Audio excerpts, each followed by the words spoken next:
You're listening to Civic Media. You can tune into any of our live shows on any radio station across the state with the Civic Media app. Find us in your phone's app store and listen anytime, anywhere.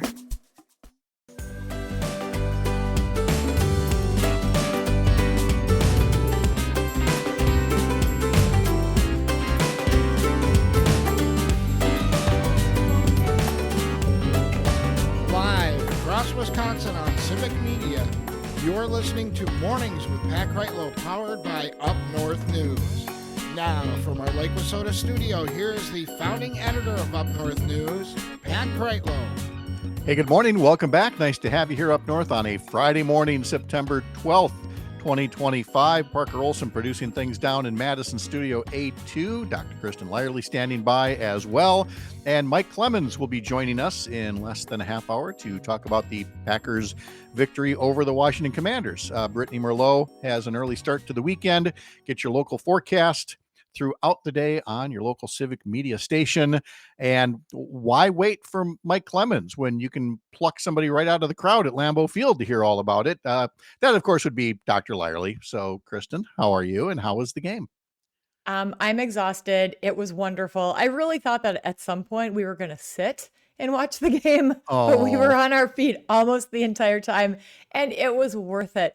The fans were outstanding. Sterling Sharp had his Hall of Fame ceremony last night, and he really acknowledged how important the fans are. And I mean, the gameplay was fun. Like, it was fun to watch them last night. Yes, it was. It was fun to watch from afar as well. I mean, the first two scoring drives of more than 90 yards apiece. Tucker Kraft having a great game. Jordan Love throwing the deep ball a lot. There was just so much potential there. I'm pretty sure that the Lambeau Field crowd probably felt like the air had been left out of the balloon when Jaden Reed went down, though, in the end zone with that broken collarbone. Yeah, of course. I mean, he's such an important part of the team, but we're so rich. We've got so much depth that I don't think we're going to feel it the way that we've felt it in the past when injuries like this have occurred. Yeah. And we'll, of course, get into this more with Mike Clemens coming up in the next half hour. So we don't want to steal all his thunder here. But I was wondering how we were going to go about talking about one of this week's news stories that deals with healthcare. And I thought maybe I'll just read the headlines. And one of them, of course, deals with Robert Kennedy Jr. and speculating on autism and a connection with Tylenol. And then there's the other headline, $10 million in contraceptives have been destroyed on orders from Trump officials. The birth control pills, IUDs, and hormonal implants were purchased by USAID for women in low-income countries. They'd been in limbo in a Belgian warehouse after the U.S. cut much of its foreign aid. And now that $10 million in contraceptives destined for women in low-income countries has been destroyed. I'm just going to read the headline, and Kristin, just don't say any words you can't say on the radio and go. I guess the one word that I want to say is why? Yeah. It doesn't make any sense. These devices and medications were there to prevent unplanned pregnancies. And by preventing unplanned pregnancies and unsafe situations, you save people's lives. So this was life-saving medication that we had every opportunity to use in places where it's desperately needed. And instead, we just selfishly destroyed it at cost, by the way. The American taxpayers paid to have this birth control destroyed. It just defies common sense. But that is a pattern that we're seeing over and over and over again. And frankly, I think the American people are getting tired of it. I would think so, especially as, somebody's going to amass the bill. There's this $10 million that, in taxpayer funds that have been wasted, this much to deploy the National Guard to pick up trash. That's money that's been wasted, and on it goes. I mean, this has been the most fiscally reckless gang to ever occupy 1600 Pennsylvania Avenue. Now, on the other one, on autism, Tylenol, Robert Kennedy Jr., what is it? Folate deficiencies, whatever that is. You're gonna tell me all about. Kristin, I am a pregnant woman. All right. Oh. I'm nearing the end of my first trimester, and I'm hearing all this, and I don't know what to make of it. So, what are you telling me? Besides congratulations, because that would be historic. Well, I mean, for most people, it's congratulations, but for some people, it's not. And for many Yeah. people, it's really hard. For those of you who have struggled with a pregnancy, it can be incredibly painful just to get through the day between the fatigue and the nausea. It's challenging. And if you have some sort of a condition that causes pain, like for example, say you get the flu or COVID or something like that, there are very few things that you can use in pregnancy to treat that condition. But Tylenol, acetaminophen, is one of those things that we know is safe. We've been using it forever, and we've got lots of data that shows that it's safe.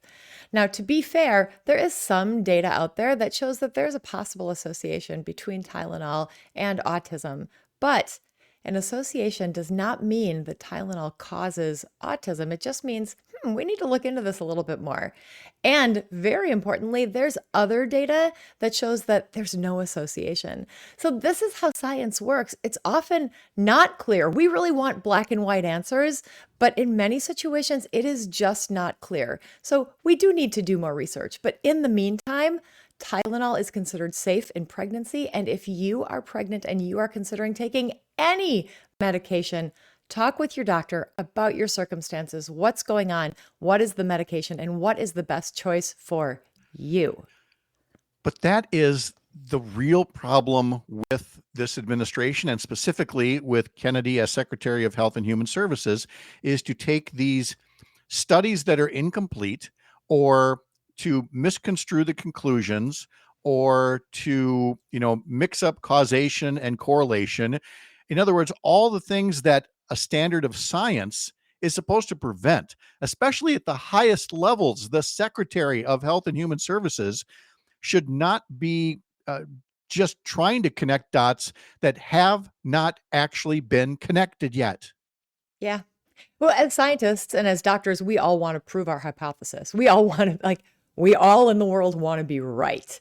But the truth is that we are often not right when it comes to science. And we have to be honest and objective. And that is one of the most important things that we have to keep in mind as scientists. When the data does not come out in your favor, too bad. The data is the data. But RFK Jr. and his ilk want to market whatever they have in a way that serves them, not us. And it's irresponsible. I mean, this man is not a doctor. He has said, don't take medical advice from me. That's the best advice he's ever shared. It is. And look, he's not the only one. We have one of the worst when it comes to purveyors of misinformation right here in the senior senator from Wisconsin, Ron Johnson. Now, again, I don't want to get ahead of my skis on this. However, we heard him belittling one of the nation's leading COVID researchers the other day. And he was citing the fact that a study was discredited. The study initially said that, was it the hydroxychloroquine or ivermectin, one of his two that he loves to go to. That initial study said, that this stuff is bad, maybe even dangerous. But then the study itself had to be retracted.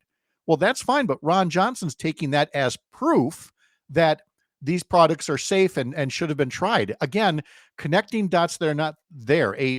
The discrediting of a study does not mean that the opposite of their conclusion is true. They love to take something that has a little kernel of truth to it and blow it up in the wrong direction. So there is a little kernel of truth that ivermectin does help with COVID, but it's in giant quantities that we can't actually tolerate and in a petri dish, not in our own bodies. But to take that study and that information and to project it into the general public and make something that can be helpful, and that's something that doctors are withholding from you, that just undermines your trust in your physician and your trust in science. And frankly, it's not good for any of us. We have to believe in the people who are taking care of us. You have to have, one of the most important things is that therapeutic relationship. If you don't trust your doctor, you're going to walk out of that visit saying, that was a giant waste of my time and money. And Ron Johnson seems to be wanting to spend his entire career in the Senate undermining exactly that trust. Yeah. Here's something else that's undermining health, and that is the changing of guidelines for the COVID vaccine, which is out now for this season, but is available to fewer people I believe it's now 65 and up, and or with certain health conditions. And Kristin, I'm actually seeing people online saying, look, there's a lot of us not yet 65 who still feel like we should have the COVID vaccine and are being urged to essentially either make up a health condition or shop around so that you can get the COVID vaccine, because it's clear that the Trump Kennedy HHS is not really promoting vaccination against COVID this winter. Well, they're saying you can get it if you want it, but you can't, and it's because of them. Yeah. My son called me yesterday. He goes to school at Stevens Point. His friends are all sick with COVID. He said, Mom, I don't even know where I can get a vaccine because it's just not available. I had the same experience with a neighbor who is a senior citizen, went to his doctor, and they denied him a COVID vaccine because Kennedy's recommendations are preventing clinics from offering these medications. I don't know if he doesn't understand what the process is for making sure that vaccines are available, or if he's just playing dumb. But people can't get vaccinated if they want to get vaccinated because he is putting all of these barriers between you and your healthcare. And friends, COVID season is coming, flu season is coming, RSV season is coming, and there will be unnecessary deaths for people who want to be vaccinated but are unable to get that vaccine, those vaccines. And by the way, the barriers that we're talking about also include insurance companies, because when they hear Trump and Kennedy and others, not recommend these things, that gives them a reason not to cover it and to say, well, we're denying your request for it. And so maybe you can get it, but you'd be paying out of pocket. In the meantime, it's such a huge step back from where we were when we made the vaccine as readily available as quickly as possible and saved countless lives. And we are without a doubt marching backward. And again, not to sound alarmist, but we certainly have reason to be concerned about how things are going to go this winter between COVID, the flu, and RSV. As a women's healthcare provider, my patients have been living with the inability to make their own decisions about their own healthcare for a very long time. So welcome to the party, general public. This is what happens when politicians are making your healthcare decisions for you. We've got to stand up and fight back. That's the only way to get past this. It is. We're talking to Dr. Kristin Lyerly here. Let me give you an update on what's happening in Utah in the Charlie Kirk murder. Law enforcement officials say they will hold a news conference in the next half hour about the detention of a person in relation to the Charlie Kirk shooting. It deals with a case of a young adult who has been detained, who apparently confessed to his father, perhaps. Again, these are preliminary reports, and that the father, kept him and turned him in essentially to law enforcement.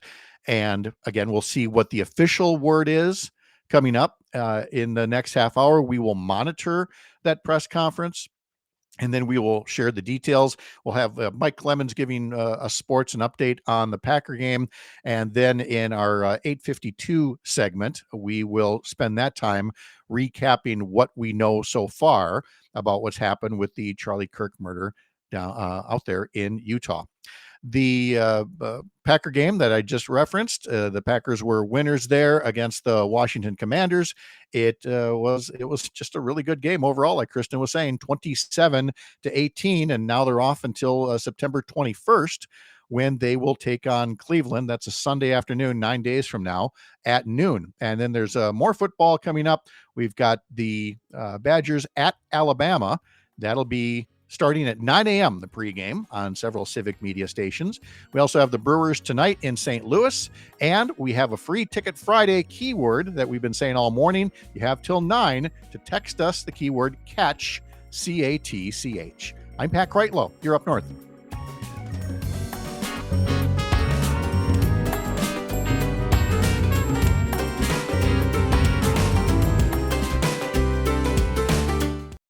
You're listening to Civic Media. Stay up to date on the latest news and information for your local community and Wisconsin by signing up for our free email newsletter. Visit civicmedia.us/email to get started.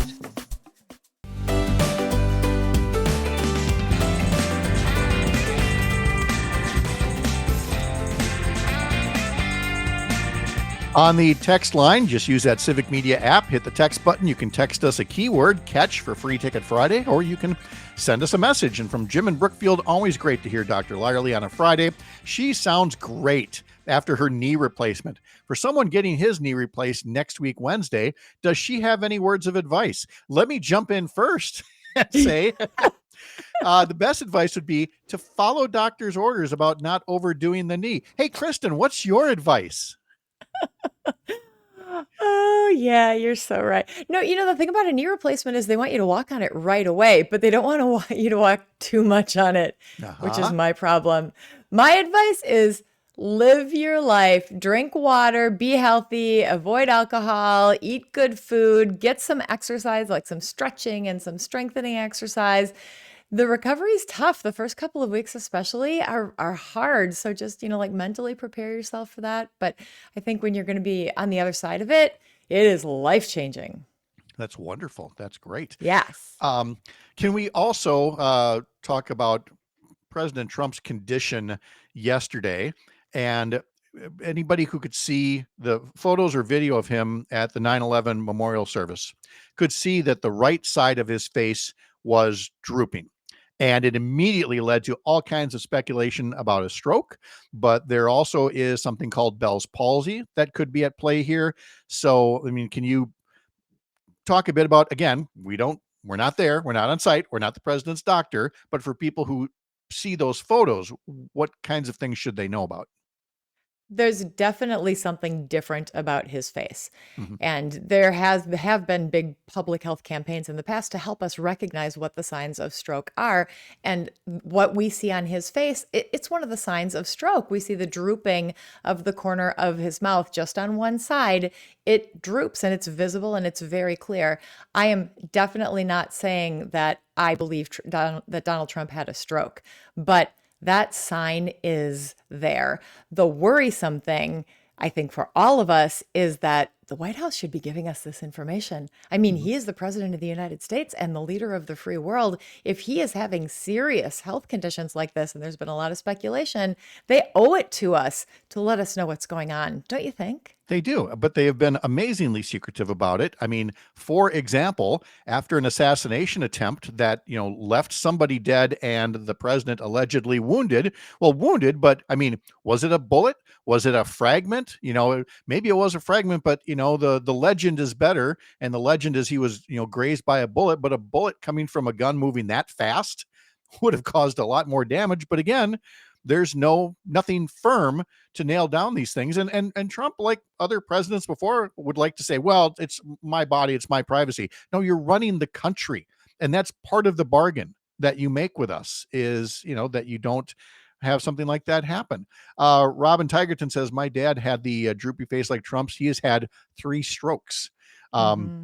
Rob also says it was 38 years ago today. I ruptured my appendix. I had major surgery, and the doctor says I shouldn't have survived. I survived 2 major surgeries, and I was blessed. I have made it to meet wonderful people like Pat and Kristin.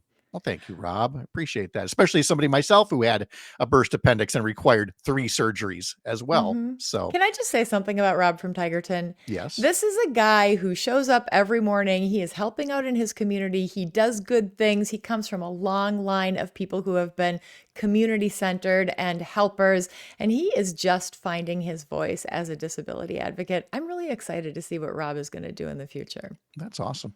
You, along with all these other things, I believe you host a show, the Dr. Kristin Lyerly, and there will be a new edition of that come tomorrow. Tell us more. Oh, it's going to be so good. They're all good because they're course they are. conversations and they're light and they're entertaining. Tomorrow's show, I just sat down with Representative Ahmad Rivera Wagner, who is a dear friend of mine. He represents Green Bay and he tells his story. He talks lovingly about the city of Green Bay and all of the amazing things that are going on up here. We're kind of quiet, but we're kind of awesome. And then he talks about all the progressive history in Wisconsin.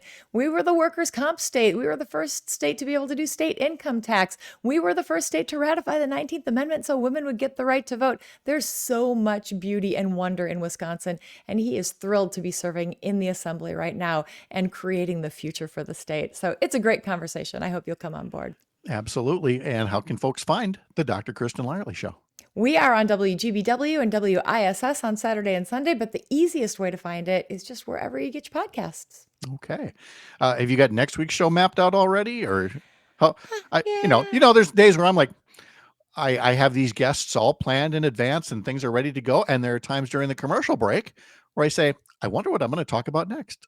What? I mean, I have a long list, and there are a couple folks that I have in mind. One thing might be the Monthlies Project, which is an organization it's a nonprofit that gathers funds to help buy menstrual products for people. There are a lot of women who experience period poverty, and we've talked about this on the show in the past, Pat. So the Monthlies Project is something that's heating up again. CORE, CORE, is an initiative at the UW that does a lot of research related to reproductive health here in Wisconsin. The CORE folks are going to join us. I've got lots of people who are running for office and leaders and community builders that are queuing up, and it's going to get bigger and more exciting, I think, in the weeks to come. Good things are on the horizon. All right. And then at the game last night, you had a guest along with you, didn't you? One of the boys. I did. Little Pat Kreitlow was there, my youngest son, James. What do you think? Does he like doing Packer games with mom, or is it getting to the point where it's like trying to get a hug out of mom? It's like, no, don't embarrass me. He's almost 17. And a couple of years ago, all of a sudden he got the bug. And now he is the world's greatest football fan. So we're sitting there watching the game, and he's spouting statistics and he's telling me what to watch. I'm a good fan. I don't really understand the game as well as somebody who is a student of the game, but I learned a lot from my son last night. There you go. See? That's how this should work. You should always have your own, in-game analyst to come along with you. And you did that. So, Kristin, thank you. Rest up that knee, please, and feel better and have a very nice weekend. Thank you, my friend. I'll see you on Monday. All right. See you Monday morning. Coming up next, we'll be talking to Mike Clemens and then giving some further details on the Charlie Kirk murder, the detention of a suspect. I'm Pat Kreitlow, and this is the Civic Media Radio Network.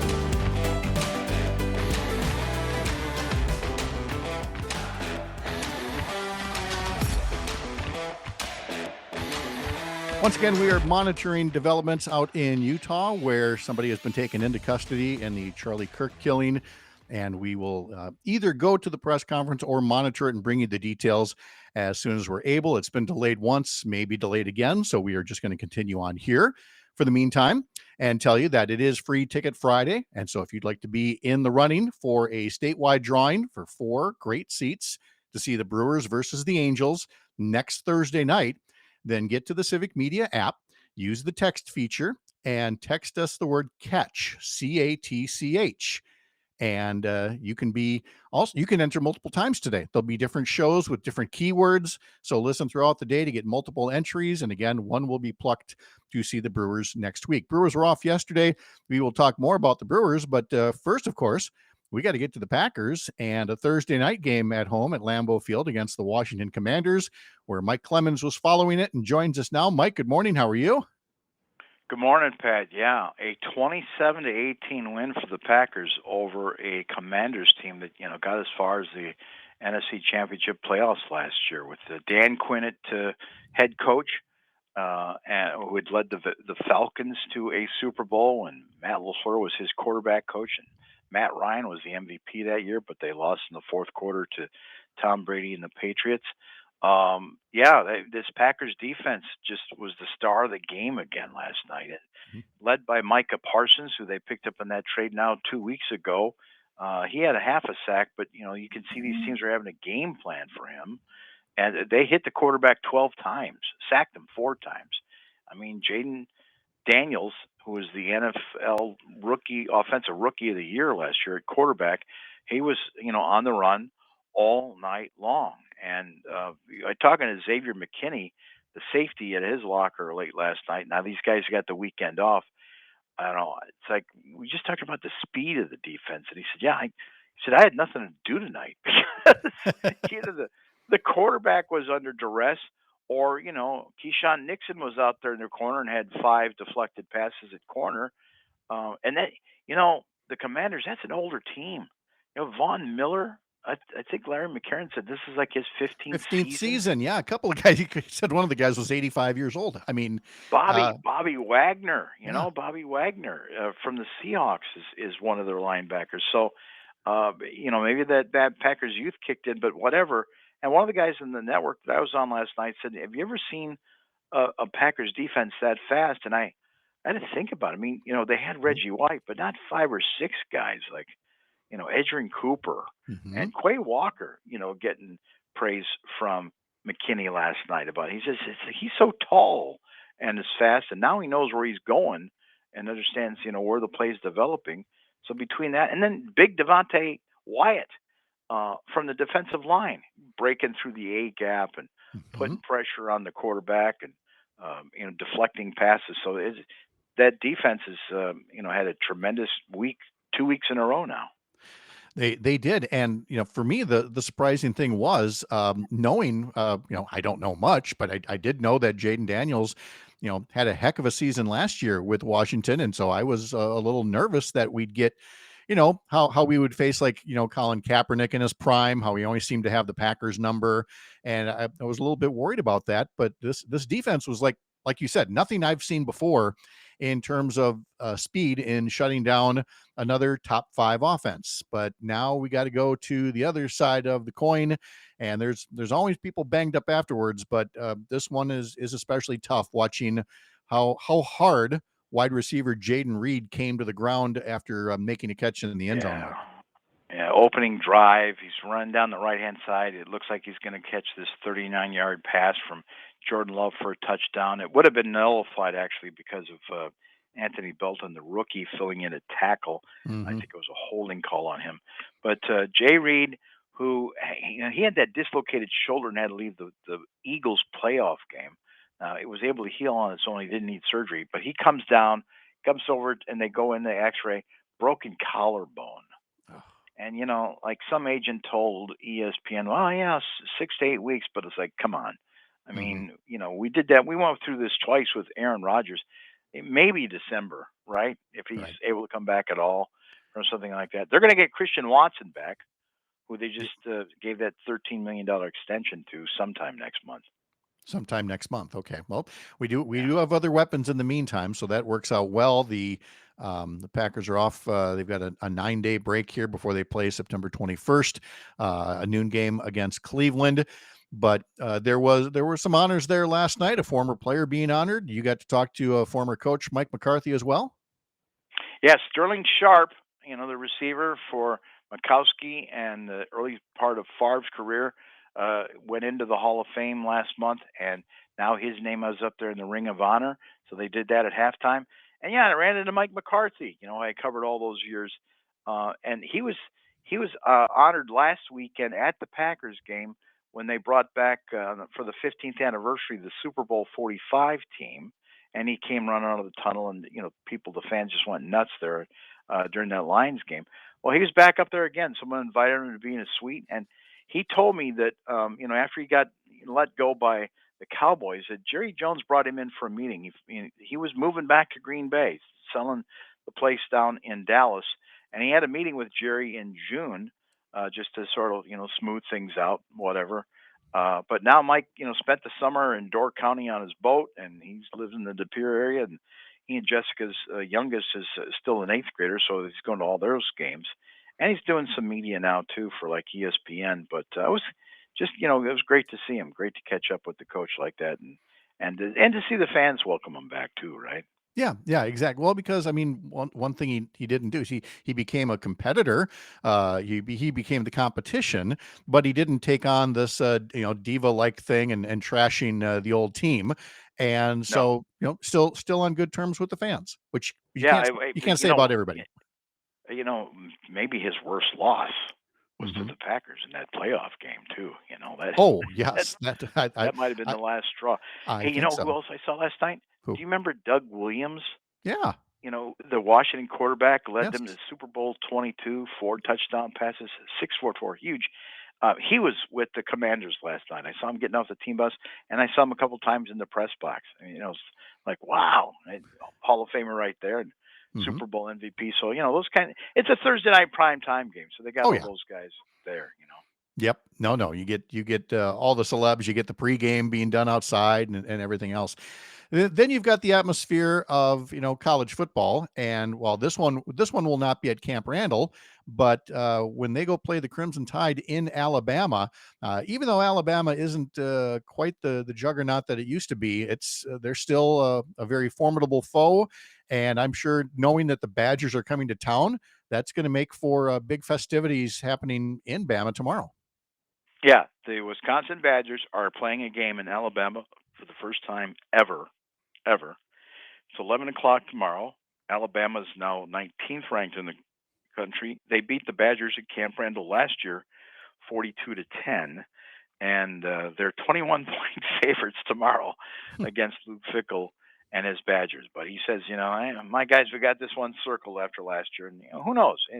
Maybe they'll rise to the occasion and accept the competition that way. But yeah, they're going to be down in Tuscaloosa, which isn't that like an old Groucho Marx joke? Something about I shot an elephant in Africa, but I found the tusk were very difficult. But in Alabama, the tusks are looser. Remember?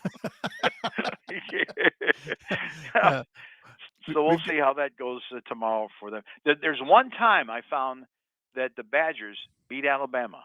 yes. November 1928. Yes, I heard that earlier in the morning, like, oh, we haven't beat Alabama since 1928. I'm like, what? I go looking it up and like, well, that's like the only other time we played them. So yeah, it's Yeah.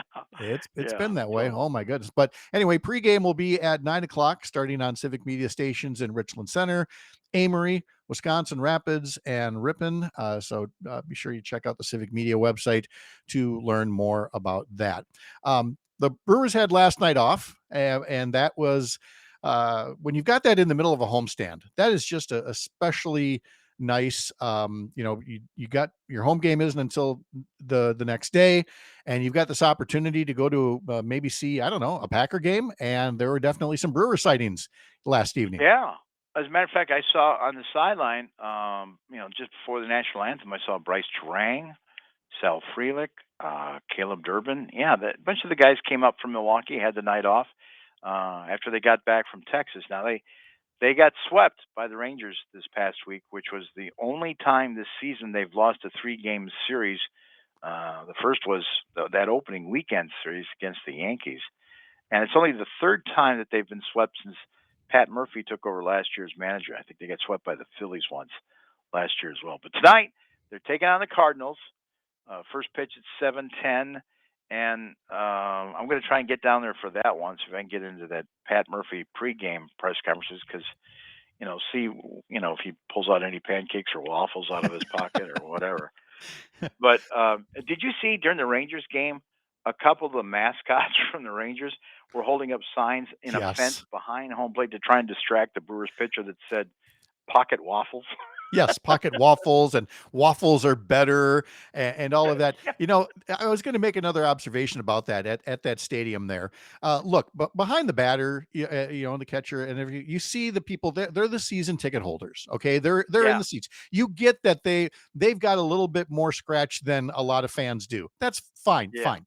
But what they've got at Texas, and I know there's a couple of other, I think there's a couple of other stadiums like this too. It's not seats behind the batter. It's like a little restaurant or a club that people are just kind of walking around with their A bar. sandwiches and their cocktails, like a bar. And it really rubbed me the wrong way, Mike. It's like, No. the people who are sitting in the seats are paying attention to the game. I don't want to watch some rich Texas whatevers, just hobnobbing in the background, not really paying attention to the game. It just really struck me as, and I don't use this word very often, but elitist. And No. but let me make clear, Mike, if you ever get me a ticket to get me in there, I'm going to Yeah. go. I'm just going to Yeah. pay more attention to the game than some of these people were. Hey, one time in the 90s, I was in Washington, D.C., covering some stories for CBS. But then at night, I went with a buddy of mine, and he said, let's go see an Orioles game. Let's go check out this new Camden Yards. We walked up, and they had seats up in the bleachers and some in the seventh row right behind home plate. Well, hey, we did that. They were affordable. We sat down, and there's this guy that people kept on saying hello to during the home game. And it was during Ripken when he's having his, his streak, his Mhm. career streak. And during the seventh inning stretch, this guy who everybody was waving to, including George Will, remember the Yep. conservative talking, this guy had a bald spot. He turned around and was waving to people. It was Jim McKay. I'm like, No, what's Jim McKay? It turns out Jim McKay was a part owner of the Orioles. I had no idea. Wide World of Yeah, Sports, Agony of Defeat, yeah. that Jim McKay. Wow. Sitting right in front of us, yeah. Yeah. So, the Dodgers have got Mary Hart from Entertainment Tonight. She's got these prime, She's but she's a got baseball great fan seats. Yes, at the Dodgers absolutely. games. Yep. And Milwaukee's got front row Amy, who comes down every Yes. Yep. couple of nights to keep stats, but she's there. So, but these people, at least our fans, are intently watching the game in the That's front row. that's exactly right. And by the way, at 89 wins, Brewers still have the best record in the major league, so there'll be plenty of good material to watch tonight as they start a series with the Cardinals. Mike Clemens, thank you as always for the Friday morning sports. Have a great start to the weekend. Thank you, Patrick. Appreciate All it. right. Yep. Appreciate you very much. All right. Let's pause here. And then when we come back, some final news and notes from Lake Wissota. We'll have any update that we've got from what's happening out in Utah as well. And then Matt Nair on Air follows us right after the 9 o'clock news. I'm Pat Kreitlow. This is the Civic Media Radio Network.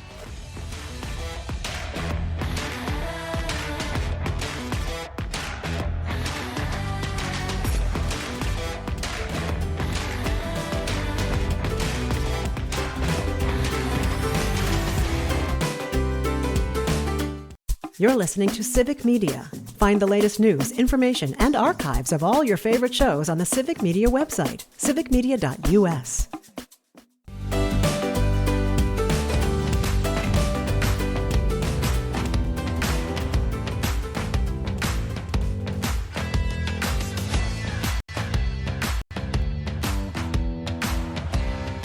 Well, again, we're monitoring events in Utah where a news conference will be getting underway soon about a possible suspect in the shooting of Charlie Kirk. It all started with the President of the United States speculating out loud on a basic cable morning show, Fox and Friends, saying, I think with a high degree of certainty we have him in custody, but Trump said he couldn't go too far in sharing the details.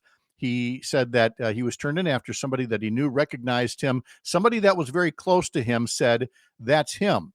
The president said, according to the New York Times here, he's subject to being corrected, but that he was sharing information, quote, based on what I'm hearing. He says a minister who is also involved in law enforcement communicated with the person's father and eventually was able to turn him into authorities. And as if all the speculation weren't enough, the next thing the president of the United States said is, I hope he gets the death penalty. Well, again, so much for due process. Okay.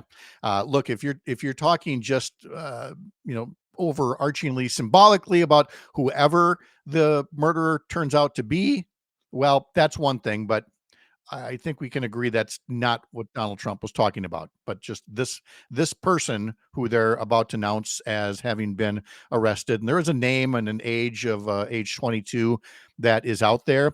But again, federal authorities have said they're still in the process of pursuing leads and executing search warrants. And so there will be this news conference, but I can't say with any certainty how much certainty that they're going to have as well. So we will continue to monitor it here.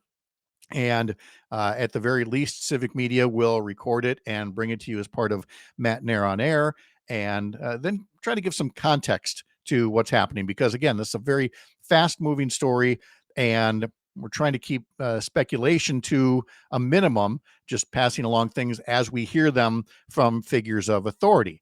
Knowing full well that those figures of authority may not necessarily have all the information either. It's a theme that we just keep coming back to on this program, is that it's important to get the facts right rather than trying to scoop everybody else, and to provide the proper perspective when we're giving it. I hope that we're able to do that for you. So let me close here with an article in the Isthmus newspaper out of Madison. And if you go to isthmus.com and head to the opinion section, I was very happy to see the name of Mary Bergen in there. Mary Bergen, Bergin. She is a very experienced freelance travel writer and was one of our freelance writers for the first couple of years here at Up North News, writing all manner of stories about places in Wisconsin. But she is very much a world traveler. And as a world traveler, she has taken the pulse of communities around the globe over these past 7-8 months and has an opinion column in there that leads like this. I am eager to offer apologies this year and already issued dozens while exploring Mexico, reconnecting with Canadian colleagues in Charleston, and attending international travel events in Chicago. I'm sorry for our government's attitude toward yours. I'm sorry for the stress you may feel when traveling here. I'm sorry if you haven't felt welcome. So many of us are glad you chose to visit. We aren't all like that. She says the replies she gets are a mix of chuckles and thanks and reassurance and suspicious looks and confidential tales of life's new complications. Before I read more of it, it occurred to me I did not start the segment by saying that one last time, if you haven't texted us the key word yet for our text to win contest for 4 Brewers tickets, it's catch, CATCH, and you got just over 2 minutes to send that back our way. Catch is the keyword. There will be more keywords throughout the day to potentially win Brewers tickets to see a game next Thursday against the Angels of Anaheim, Los Angeles County, something like that. Back to Mary Berg, and travel writer, talking about how the world of travel, she writes, has been so muddled this summer. So many are not quite sure where to go or what to expect. That includes frequent flyers who appreciate cultural differences and know how the amplified antics of politicians diminishes the quiet goodwill of average people worldwide. We travel writers, she says, debate whether to delete our social media content before approaching customs, or whether it's best to write about countries other than the U.S. this year. And then she goes on to talk more about the conversations that she has been having. And it is clear that, and it's been clear from my travels as well, that most people around the world understand the difference between the American people and government and politicians and even pop culture.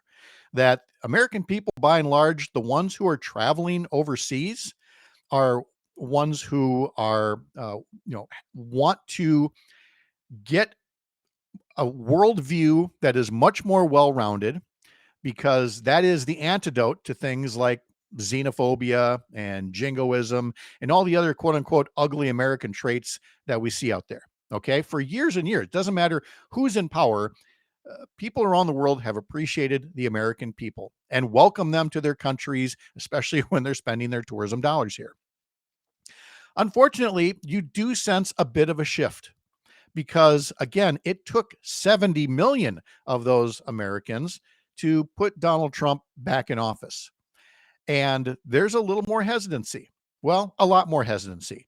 Foreign travel to the U.S. is plummeting. And again, it's one of the many ways that the election result from last November is costing our economy in terms of visitors, in terms of goodwill, in terms of trust. I will say, however, from my own travels earlier this year, the one thing they do know is that when Americans are traveling abroad, by and large, the ones who are traveling are not folks who are going to be spewing some of the ugliest lines of American politics these days, because the ones who are spewing some of the ugliest lines in America these days, the last thing they want to do is travel and see the rest of those people around the world. So hopefully a lot more Americans will have an expanded worldview and use up that passport. I hope you have a great weekend. Thanks so much for tuning in. We will do this again bright and early Monday morning, 6 a.m. here up north. In the meantime, head over to upnorthnewswi.com, sign up for a newsletter, and head to Spotify and listen to us as a podcast. Matt and Air on Air is next.